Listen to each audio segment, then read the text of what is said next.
সেই থেকে আজ পর্যন্ত কুলধারা জনমানবহীন।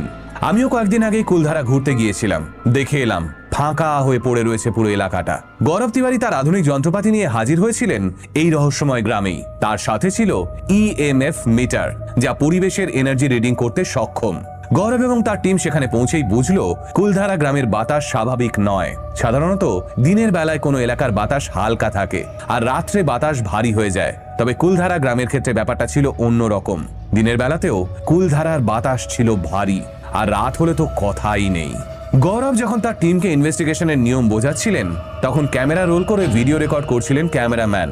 সেই সময় তিনি টেস্ট করার জন্যই কিছু ফুটেজ রেকর্ড করছিলেন।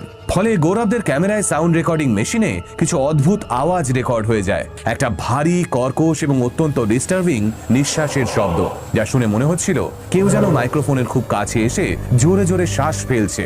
চমকে ওঠেন গৌরব এবং তার সহকর্মীরা,